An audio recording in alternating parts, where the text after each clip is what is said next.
Suitable boyfriend, author, words queen. मैं हूँ RJ Sona आपके साथ।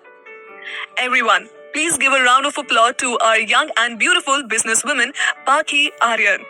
ये सुनते ही एक 28 साल की लड़की पूरे कॉन्फिडेंस के साथ स्टेज की तरफ बढ़ने लगी, जिसे देखकर सब तालियां बजाने लगे। पाखी आर्यन एक इंटीरियर डिजाइनर थी जो एक successful company taste of decor की को-फाउंडर और सीईओ थी। पाखी अपने चेहरे पर एक कॉन्फिडेंस स्माइल लिए स्टेज पर जाकर खड़ी हुई। उसकी लंबी हाइट और ब्यूटीफुल फेस लोगों की आंखों को सिर्फ उसकी तरफ देखने पर मजबूर कर रहा था। पाखी स्टेज पर पहुंचते ही आज की अवार्ड सेरेमनी के होस्ट माइक पर बोलने लगी। So ladies and gentleman, miss Pakhi, the CEO of Taste of Decor, जिन्होंने चंद रुपयों से अपनी कंपनी की शुरुआत की थी और आज पाखी ने अपनी इंटीरियर डेकोर बिजनेस को 2 साल में इतना सक्सेसफुल बना लिया। आज बैठे यहाँ सभी लोग टेस्ट ऑफ डेकोर का नाम बखूबी जानते हैं। इस शहर में ऐसा कोई नहीं मिलेगा जिसने टेस्ट ऑफ डेकोर का नाम नहीं सुना होगा। इसीलिए आज इंडियन बिजनेस ऑर्गेनाइजेशन ने यह फैसला लिया है कि इस साल का business woman of the year का अवार्ड मिस पाखी को दिया जाए, जिन्होंने इतनी कम उम्र में अपनी डिटर्मिनेशन और कॉन्फिडेंस के साथ बिजनेस इंडस्ट्री में अपनी एक अलग पहचान बनाई है। मिस पाखी को अवार्ड के साथ फैसिलिटेट करने के लिए मैं इंडियन बिजनेस ऑर्गेनाइजेशन के चेयरमैन से रिक्वेस्ट करती हूँ वो स्टेज पर आकर अपने हाथों से इन्हें ये अवार्ड दे। होस्ट की रिक्वेस्ट पर चेयरमैन स्टेज पर आए। उन्होंने मुस्कुराते हुए पहले पाखी से हाथ मिलाया और कहा, कंग्रेचुलेशंस, हमारी ऑर्गेनाइजेशन प्राउड फील करती है जब आप जैसे लोग इतनी मेहनत और लगन से आगे बढ़कर दुनिया में अपना नाम बनाते हैं। चेयरमैन की बात सुनते ही पाखी की आंखें नम हो गई थी। उसने अपने आंसुओं को संभालते हुए चेयरमैन को धन्यवाद दिया। फिर चेयरमैन ने अपने हाथ से पाखी को अवार्ड से नवाजा, जिस पर सबने तालियां बजाई। पाखी ने अवार्ड हाथ में लेते ही सबसे पहले स्टेज के सामने बैठी भीड़ में एक आदमी को अवार्ड दिखाया, जो सबके साथ पाखी के लिए तालियां बजा रहा था। इसी खुशी के माहौल में होस्ट ने कुछ शब्द कहने के लिए पाखी को माइक दिया। पाखी एक हाथ में अवार्ड को पकड़कर और दूसरे हाथ से माइक लेते हुए स्पीच बोलने लगी। Thank you everyone, thank you mister chairman and all the members of IBO, जिन्होंने मुझे इस अवार्ड के लायक समझा। मेरी 2 साल की जर्नी आसान नहीं होती अगर मेरे साथ यश सिंघानिया, मेरे बिजनेस पार्टनर और मेरी टैलेंटेड टीम नहीं होती। Thank you everyone for all your hard work and support. Thanks for the award, but it doesn't belong to me, it belongs to us. उसकी ये स्पीच सुन सब लोग बहुत इंप्रेस हुए और उसके लिए और जोर से तालियां बजाने लगे। पाखी अपनी स्पीच बोल माइक वापस होस्ट को पकड़ाकर स्टेज से नीचे आ गई। उसके कदम वहां बैठे एक आदमी की तरफ पड़ रहे थे, जिसने ग्रे कलर का सूट पहन रखा था, जिसके चेहरे पर पाखी को अवार्ड मिलने की खुशी थी। पाखी उसके पास पहुंची, उससे पहले ही कुछ लोगों ने उसे रोक लिया और उसे अवार्ड के लिए कांग्रेचुलेट करने लगे और साथ ही उसकी इस सक्सेसफुल का सीक्रेट जानने के लिए भी कोशिश करने लगे। इन सब में पाखी का ध्यान दूर खड़े उस हैंडसम आदमी से हट चुका था। अवार्ड सेरेमनी अब खत्म हो चुकी थी, लेकिन पाखी अभी तक लोगों के बीच घिरी हुई थी। जैसे तैसे करके वो भीड़ से छुटकारा पाकर उस हॉल से निकलकर उसी आदमी को ढूंढते हुए बाहर आई। लेकिन बाहर तो मीडिया पहले से ही उसका इंतजार कर रही थी और जब उन्होंने उसे बाहर आते देखा तो उसके सामने सवालों की लाइन लगा दी। सो मिस पाखी, आज आपको ये अवार्ड पाकर कैसा लग रहा है? मैम प्लीज बताइए कि आपने टेस्ट ऑफ डेकोर की शुरुआत कैसे की? आप अपनी इस सक्सेस का श्रेय किसे देना चाहती हैं? ऐसे कई सवालों के जवाब देने में पाखी बिजी हो गई थी। कुछ आधे घंटे प्रेस के साथ सवाल जवाब करने के बाद वो जैसे तैसे कर सबसे छुटकारा पाकर उस हॉल से निकलकर यश को ढूंढते हुए बाहर आई। कुछ देर इधर उधर ढूंढने के बाद भी जब वो नहीं मिला तो वो परेशान होकर अपने आप से बोली, आखिर ये यश कहाँ चला गया? कहीं वो मुझसे नाराज होकर ना चला गया हो। कुछ देर इधर उधर उसे ढूंढते हुए वो अपने आप से बोली, ये कहाँ है यार? पाखी अपने हाथ में पकड़े उस अवार्ड को लेकर अपने बॉयफ्रेंड यश सिंघानिया को ढूंढने में बिजी थी। अवार्ड सेरेमनी मुंबई के बहुत बड़े 7 स्टार होटल में हो रही थी, जहां बाहर जाने के लिए कई फ्लोर से निकलना पड़ता था। पाखी भागते हुए यश को सब जगह ढूंढने लगी। उसे ये चिंता हो रही थी कि कहीं उसका बॉयफ्रेंड नाराज होकर ना चला गया हो। इसी डर के साथ वो भागते हुए जब होटल के कॉरिडोर से निकलने लगी, तभी उसका पांव अचानक से मुड़ गया और उसके हाथ से अवार्ड भी छूटकर गिरने ही वाला था कि तभी किसी ने एक हाथ से उसके अवार्ड को गिर कर टूटने से बचा लिया और फिर उसे अपनी बाहों का सहारा देते हुए पूछा, are you okay? Yes I am fine. ये बोलते हुए पाखी ने बिना उसकी तरफ देखे उसके हाथ से अपना अवार्ड लिया और अपने कपड़े ठीक करने लगी। वो आदमी कोई और नहीं बल्कि world famous coffee king Eric Diwan था, जो अपने किसी बिजनेस के सिलसिले में मुंबई आया हुआ था और 2 दिन बाद मुंबई से जाने वाली क्रूज में भी उसका कोई इवेंट होने वाला था। इस वक्त एरिक किसी होटल में रुका हुआ था जहाँ पाखी की अवार्ड सेरेमनी चल रही थी। एरिक वहाँ खड़ा कुछ देर उसे देखता रहा और फिर धीरे से बोला, इंटरेस्टिंग। उसने ऐसा इसीलिए कहा था क्योंकि ये पहली बार था जब कोई लड़की जानबूझकर उससे नहीं टकराई थी और यहाँ तक कि उस लड़की ने तो उसे आंखें उठाकर भी नहीं देखा था। वो मुस्कुराता हुआ वहां से निकल गया और पाखी ने उसे एक नजर तक नहीं देखा, यहाँ तक कि उसे थैंक यू तक नहीं कहा। और जब तक उसे ध्यान आया तब तक वो आदमी वहां से जा चुका था। पाखी उसे थैंक यू बोलने के लिए पीछे तो मुड़ी, पर जब उसे जाते हुए देखा तो खुद ही में बड़बड़ाती हुई बोली, ये तो चला गया, खैर छोड़ पाखी, पहले यश को ढूंढ। यश का ध्यान आते ही वो अपना पैर संभालते हुए उसे ढूंढते ढूंढते जैसे ही होटल के बाहर आई, उसी वक्त एकदम से पीछे से आकर पाखी को किसी ने कमर से पकड़कर हक किया। अचानक ऐसे किसी के छूने से वो चौंक गई, लेकिन जैसे ही उसने अपने कमर पर बंधे हाथों को देखा वो मुस्कुराकर बोली, यश तुम कहाँ चले गए थे? ये कहते ही वो अपनी कमर से यश का हाथ हटाकर पलटी। यश ने पाखी को देखकर कहा, तुम लोगों के बीच इतना बिजी हो गई थी कि तुम्हें मेरा ख्याल ही नहीं रहा। मैं तुम्हारा कब से इंतजार कर रहा था। अपने बॉयफ्रेंड की इस नाराजगी को सुनते ही पाखी अब तक अपने हाथ में ले रखे उस अवार्ड को यश को देते हुए बोली, यश आई एम रियली सॉरी, उस वक्त मैं तुम्हारे पास आ ही रही थी लेकिन लोगों ने मुझे घेर लिया। इस अवार्ड के असली हकदार तुम हो। मैं यहाँ तक कभी नहीं पहुंच पाती अगर तुम मेरा साथ इस बिजनेस को बढ़ाने में नहीं देते तो। तुम मेरे लिए दोनों हो, बिजनेस पार्टनर भी और हम सफर भी।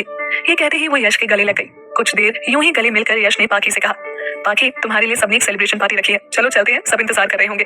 ओ हाँ, मैं तो भूल ही गई, चलो चलते हैं। उसके ये कहते ही पाखी और यश पार्टी के लिए निकल गए। अपने पैर का दर्द भूल वो यश का हाथ पकड़े उसके साथ कार में बैठ गई और ड्राइवर ने गाड़ी पार्टी वेन्यू की तरफ घुमा दी। जब दोनों साथ में कार में बैठे थे तब पाखी अपने पास बैठे यश को देखकर उस टाइम के बारे में सोचने लगी जिस दिन यश उसकी जिंदगी में बिजनेस पार्टनर बनकर आया था।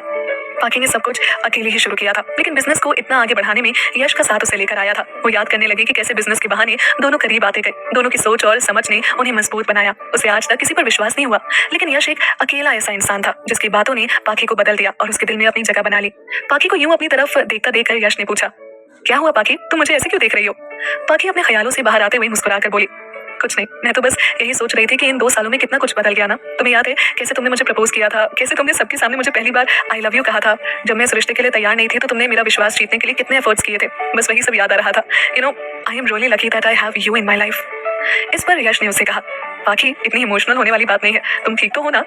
पाखी को लगा कि वो यश के मुंह से कुछ रोमांटिक सुनेगी, लेकिन यश ने तो कुछ और ही कहा। वो ज्यादा ओवर रिएक्ट ना करते हुए बस चुपचाप बैठ गई। कुछ देर बाद दोनों पार्टी वेन्यू पर पहुंचे। पार्टी रिसोर्ट में एंटर करने से पहले पाखी ने अपना मूड ठीक किया और फिर यश के आते ही उसकी बाहों में अपनी बाहें डालकर पार्टी में आई। टेस्ट ऑफ डेकोर के सभी एम्प्लॉइज और मेंबर्स उनका बेसब्री से इंतजार कर रहे थे। जैसे ही सबने पाखी और यश को पार्टी में आते देखा, सब अपनी बातें छोड़कर उनकी तरफ जाने लगे। जिन्होंने अपने हाथों में बुके ले रखा था वो एक एक करके पाखी को थमाते गए। अपने एम्प्लॉइज और कंपनी में बाकी लोगों को इतना खुश होते देख पाखी के चेहरे पर बड़ी सी मुस्कान आ गई। वो इतने सारे बुके संभालते हुए बोली, thank you everyone, thank you so much. वहां खड़े सभी लोगों में से पाखी की सेक्रेटरी ने कहा, मैम कांग्रेचुलेशंस, हम कब से आपका वेट कर रहे थे, आपके लिए सबने स्पेशल सरप्राइज रखा है। पाखी ने भी फुल एक्साइटमेंट के साथ उससे कहा, अच्छा कहाँ है वो? सारे बुके उसने साइड में टेबल पर रखे और सब एम्प्लॉइज के साथ आगे चली गई और यश पीछे ही रह गया। सभी पाखी को एक टेबल के पास लेकर गए जहां उसके लिए खूबसूरत सा केक रखा था जिस पर उसकी कंपनी के नाम के साथ उसकी पिक्चर बनी हुई थी। ये देखते ही पाखी ने बड़ी एक्साइटमेंट के साथ सबसे कहा, वाओ, आप लोगों ने कितना सुंदर केक बनवाया है। तभी एक एम्प्लॉय मुस्कुराते हुए बोली, ma'am please cut the cake. Cake cut करने से पहले उसने एक बार अपनी नजर यश की ओर की और उसने देखा कि यश किसी के साथ फोन पर बात कर रहा था। यश को अपने से दूर देख पाखी का दिल मुरझा गया, लेकिन सब लोगों के मुस्कुराते चेहरे देख उसने अपने चेहरे पर मुस्कुराहट लाते हुए केक कट किया। यश उससे यूं ही दूर रहा। जब एक तरफ पाखी अपनी अवार्ड पार्टी को एंजॉय कर रही थी तो वहीं दूसरी तरफ यश फोन पर बात करने के बाद कुछ अजीब सा महसूस कर रहा था। उसी समय उसने वहां एक एम्प्लॉय को कहकर अपने लिए ड्रिंक मंगवाई। यश को ऐसे अकेले खड़ा देख और पाखी को सब लोगों के बीच पार्टी एंजॉय करता देख त्रिपाठी, जो टेस्ट ऑफ डेकोर का फाइनेंस मैनेजर था, यश के पास आया और अपने हाथों में पकड़े 2 ड्रिंक के ग्लासेस में से एक ग्लास उसे देकर बोला, सर आप नहीं गए पाखी मैम के साथ केक कट करने? ये पार्टी आपके लिए भी है। यश ने थोड़े गुस्से में पूछा, त्रिपाठी तुम कहना क्या चाहते हो? क्योंकि त्रिपाठी ऐसा आदमी था जिसे लोगों की दुखती नस पर पांव रखने की आदत थी। ये बात यश को अच्छे से पता थी। अरे सर, मैं तो बस ये कह रहा था कि ये पार्टी आपके लिए भी रखी गई है। वैसे मैं तो एक मामूली एम्प्लॉय हूँ, अगर मैं कुछ कहूंगा तो वो छोटा मुंह बड़ी बात हो जाएगी। त्रिपाठी सीधा सीधा बोलो, यूं बकवास मत करो, मेरे पास फालतू टाइम नहीं है तुम्हारी बकवास सुनने के लिए। यश को यूं चिढ़ते देख त्रिपाठी अपने मुंह को यश के कान के थोड़ा करीब लाते हुए बोला, सर ये अवार्ड आपके नाम होना चाहिए था। मिस पाखी ने जितनी मेहनत कंपनी को आगे बढ़ाने में की है, मुझे लगता है उससे 100 गुना ज्यादा मेहनत आपने कंपनी के लिए की है। वैसे भी आप दोनों इसमें 50-50% के बिजनेस पार्टनर है। आज पाखी जी आपकी वजह से लोगों की आंखों में चमक रही है। माना आप उनसे प्यार करते हैं, लेकिन ये कुछ ज्यादा नहीं हो गया? मेहनत कोई और करे और उस मेहनत का मीठा फल कोई और खाए। त्रिपाठी की इस कड़वी बात ने यश के दिल में जहर घोल दिया। पाखी की इतनी खुशी देख और त्रिपाठी की बात को दिल पर लगा उसे बहुत जलन होने लगी। उसी जलन में अपने हाथ में ले रखी शराब को उसने एक ही घूंट में गले से उतार लिया। त्रिपाठी ये देख मुस्कुराया जैसे उसने बड़ा ही अच्छा काम किया हो। त्रिपाठी ने जो भी कहा उससे यश का मेल ईगो हर्ट हो गया था। उस चोट को लेकर वो उसी वक्त पार्टी से जाने लगा। उसे जाता देख पार्टी ने उसे आवाज दी और कहा, यश रुको। उसकी आवाज सुनकर वो नहीं रुका। उसके बाद त्रिपाठी ने जो भी कहा उससे यश का मेल ईगो हर्ट हो गया था। उस चोट को लेकर वो उसी वक्त पार्टी से जाने लगा। उसे जाता देख पार्टी ने उसे आवाज दी और कहा, यश रुको। उसकी आवाज सुनकर वो नहीं रुका। उसके पास आकर पाखी परेशान होते हुए बोली, यश तुम ऐसे पार्टी को बीच में छोड़कर कहाँ जा रहे हो? सब ठीक तो है ना? हाँ सब ठीक है। ये कहकर यश निकलने लगा। पाखी उसे ऐसे जाते देख उसका हाथ पकड़कर पूछने लगी, यश तुम्हारी तबीयत तो ठीक है ना? ऐसे अचानक पार्टी से जाने का क्या मतलब है? यश उसके सवालों को सुनकर एकदम भड़कते हुए बोला, पाखी ये पार्टी तुम्हारे लिए है, तुम एंजॉय करो, मुझे घर जाना है, I am not feeling well. दूसरे दिन कंपनी पहुंचते ही पाखी ने सबसे पहले यश को उसके केबिन में ढूंढा। उसके वहां नहीं मिलने पर उसने यश की सेक्रेटरी से पूछा कि वो कहाँ है। उसी से उसे पता चला कि यश मीटिंग रूम में था। वो तुरंत अपने कदम मीटिंग रूम की ओर लेकर गई। उसने मीटिंग रूम का दरवाजा खोलते ही देखा कि यश नए प्रोजेक्ट की प्रेजेंटेशन देख रहा था। वो बिना कुछ कहे चुपचाप उस प्रेजेंटेशन को देखने बैठ गई।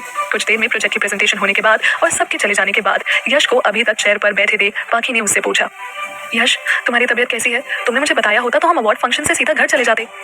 I am okay, don't worry about me. By the way वो पार्टी तुम्हारे लिए थी। सब लोग तो थे ना वहाँ, मैं हुई कौन जो मेरे वजह से तुम अपना सेलिब्रेशन छोड़ देती? पाखी ने उसकी बातों से परेशान होकर कहा, यश, तुम ये सब क्या कह रहे हो? मेरे लिए तुम उस पार्टी से ज्यादा जरूरी थे। मैं तुमसे प्यार करती हूँ, मेरा तुम्हारा ख्याल रखना सबसे पहले है। ये पाकी के लिए पहली बार नहीं था जहाँ यश ने उसे इस तरह से कुछ कहा था। यश नाराज होने पर कुछ इसी तरह पाकी से बात करता था, उसे ऐसा महसूस करवाता था कि वो सही है और पाकी गलत। पाकी ने यश के इस बर्ताव को कभी दिल में नहीं लिया क्योंकि वो उससे प्यार करती थी। उसे लगा जरूर कुछ हुआ है जिसकी वजह से कल रात यश उस पार्टी के बीच में अकेला छोड़कर उसे चला गया। यश को बिजनेस पार्टनर के साथ अपना बॉयफ्रेंड बनाने से पहले उसने खूब सोचा, लेकिन जब वो यश से प्यार में डूबने लगी तो उससे रहा नहीं गया। यश और पाकी दोनों रिश्ते में रहने लगे। कहीं ना कहीं पाकी ये बात अच्छी तरह समझती थी कि उनका रिश्ता सिर्फ प्यार का नहीं बिजनेस का भी था। दोनों रिश्तों को निभाने की वजह से उसने कई बार यश को उससे नाराज होते देखा, लेकिन अभी उसके लिए यश की परेशानी सुनना जरूरी था। इसलिए वो यश के हाथ को अपने हाथ में लेते हुए प्यार से पूछने लगी, यश क्या हुआ? क्या मुझसे फिर से कोई गलती हुई? ऐसा कुछ है तो प्लीज मुझे बताओ। यश थोड़ा गुस्से में बोला, लाइक रियली पाकी, क्या तुम मुझसे प्यार भी करती हो? यश, तुम ये कैसा सवाल पूछ रहे हो? यश के सवाल पर पाकी का रोने जैसा चेहरा हो गया था। यश अपना हाथ छुड़ाते हुए बोला, मैंने जो पूछा उसका जवाब दो। पाकी ने उसके सवाल का जवाब दिया, यश मुझे समझ नहीं आ रहा कि तुमने ये सवाल क्यों पूछा, लेकिन मैं तुम्हें यही कहूंगी कि मैं तुमसे बहुत प्यार करती हूँ। ये सुनकर यश गुस्से में अपनी चेयर से उठकर बोला, झूठ पाकी, तुम झूठ बोल रही हो, तुम्हें मुझसे कोई प्यार नहीं है, ये सब एक दिखावा है। मैं बहुत अच्छे से जानता हूँ तुम्हारे लिए हमेशा से ये बिजनेस ही जरूरी था। अब जब तुम एक सक्सेसफुल बिजनेस वुमेन बन चुकी हो तो तुम्हें अपने अलावा कुछ नहीं दिख रहा। कभी तुमने हमारे रिश्ते को एक पल भी ध्यान दिया है? क्या मेरे साथ अकेले वक्त गुजारा है? अपने सामने यश को इतना गुस्से में देख पाकी उसे शांत करने के लिए उसके दोनों हाथों को अपने हाथों में लेकर बोलने लगी, यश हमने ये बिजनेस कितनी मेहनत से मिलकर बनाया है। तुम भी जानते हो हमारे रिश्ते से पहले हम बिजनेस पार्टनर हैं। मुझे पता है हमारे लिए प्रोफेशनल और पर्सनल रिलेशनशिप को अलग रखने में प्रॉब्लम हो रही है, लेकिन ऐसा तो मत बोलो कि मैंने अपने रिश्ते पर ध्यान नहीं दिया। बस बाकी मुझे अब कोई बात नहीं करनी है तुमसे, यू विल नेवर अंडरस्टैंड। ये कहते ही वो मीटिंग रूम से निकल गया। वहीं बाकी मीटिंग रूम में खड़ी रह गई। इस सोच में रह गई कि आखिर उससे गलती कहाँ हो गई। उसने ऐसा क्या किया कि आज यश इतना कुछ कहकर चला गया। टेबल पर रखा यश का फोन देखकर उसने सोचा, यश गुस्से में अपना फोन ही भूल गया। तभी उसने देखा यश के फोन पर किसी का कॉल आ रहा था। पाकी ने अपने आप को संभालते हुए टेबल पर वाइब्रेट हो रहे फोन को उठा लिया। कॉल उठाते ही दूसरी ओर से आवाज आई, हेलो सर, मैं गोल्ड माइन ज्वेलरी स्टोर से बात कर रहा हूँ। आपने जो एंगेजमेंट रिंग का ऑर्डर दिया था वो तैयार है। आपको जब भी टाइम मिले आप हमारे स्टोर से आकर ले सकते हैं। Thank you.